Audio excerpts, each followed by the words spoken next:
It is the heroic journey of the human life, is to reveal yourself to yourself. And the only path to do that is through the mind, and through getting the mind to become open in such a way that it is not grasping onto things that are pleasurable so much, and not pushing away the things that are painful so much habitually. It's not that we're not being humans. We like sweet things. We don't like bitter things, but sometimes we need bitter things.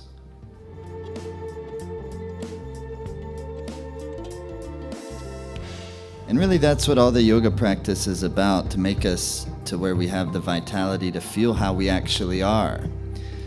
And then when we can feel that, then we feel more happy because what we actually are is really good. What we actually are is intelligence. And what we actually are is love.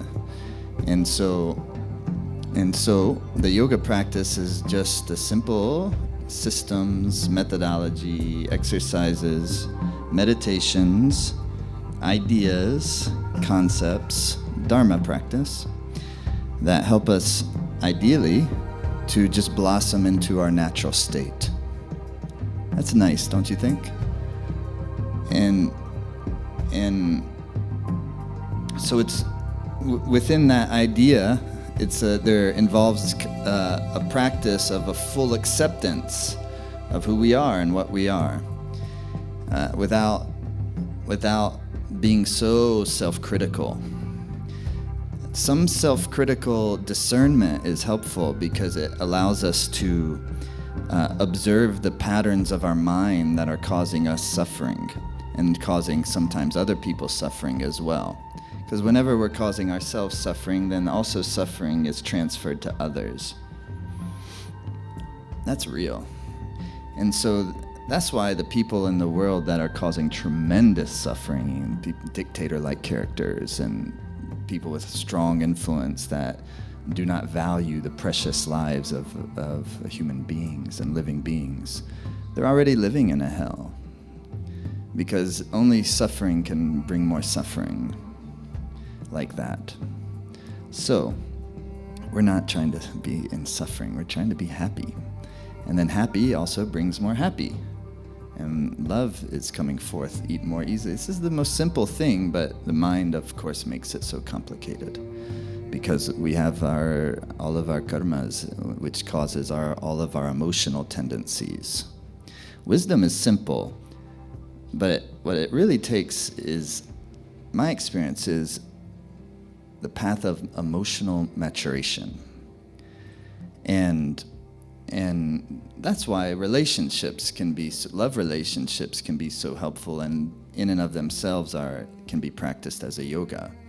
When the love relationship, and I think a good love relationship, will naturally be practiced as a yoga, whether or not the couple is using semantics like that. But basically what that means is the reflection that happens within the relationship reveals to you your own patterns more quickly than you can reveal them on your own. That's why they're difficult, and that's why nowadays over half of marriages end. Big deal. You get married again if you want.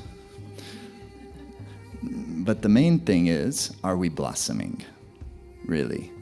As opposed to all these ideas of what we think things should be like or will be like or hope they'll be like. We don't know. Things come together and then things fall apart.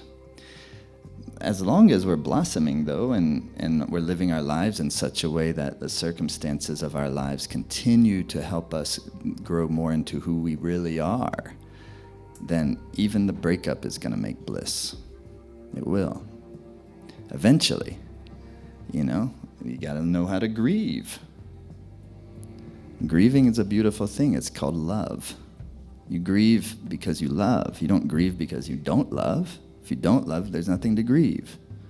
Grieving is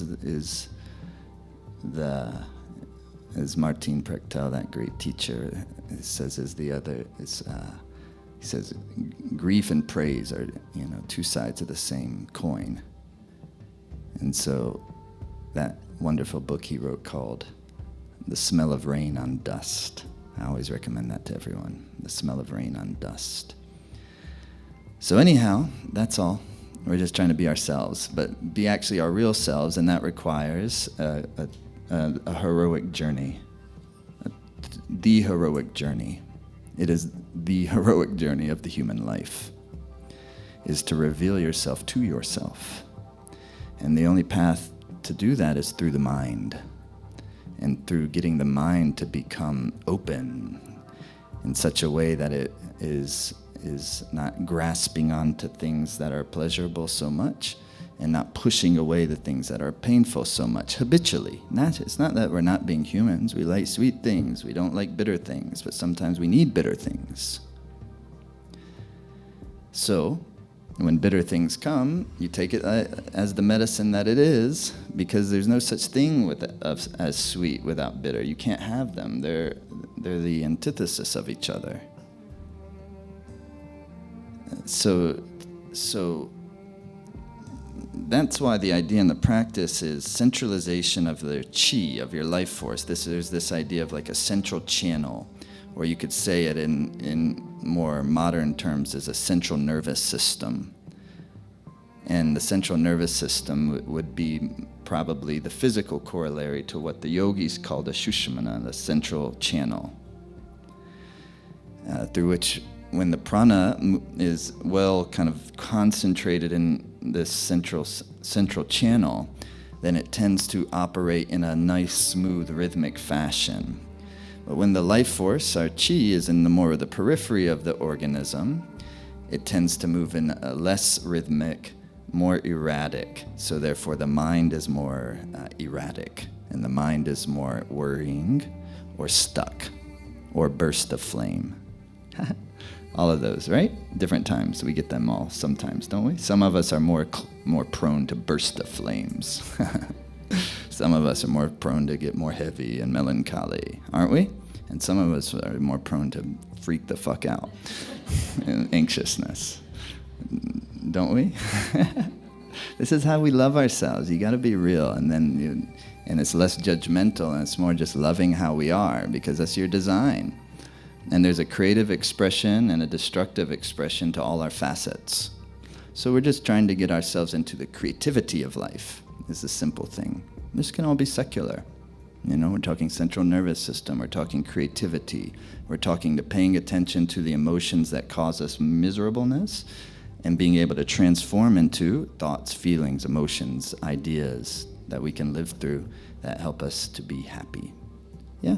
It's nobody's belief system. It's via our own investigation. But fortunately, there's so many tips and tools and those who've kind of walked the path before us, yet nobody can walk the path for us. And there are people who walk the path before us. Nobody can do it for us. We have to walk the path on our own, because each of our paths is totally unique. Nobody is living the same path. You can share the same traditions, you can share the same culture. No two people have the same exact path. And so we are going on that in a certain way alone, and in another way all together, because my path is interwoven somehow with your path. My concern for your well-being is interwoven with my own sense of well-being, my own sense of happiness. And so the connected nature of life. That's why suffering brings suffering. Happiness brings happiness. Yeah, we're all together. We're all in it together, and yet we walk the path alone, don't we? You go through the birth canal alone, and you go through the death canal alone. And somehow also, you find yourself with all the world. It's beautiful. It's mysterious. It's non-conceptual, actually. That's why I stick with poetry, art, music, yoga. Okay? Thanks for watching on YouTube. Best easy way to stay in touch with us. Hit the subscribe button here. You'll see our videos when they come up. If you enjoyed this one, hit the like button. It'll help more people see it, help the channel grow. I appreciate you watching.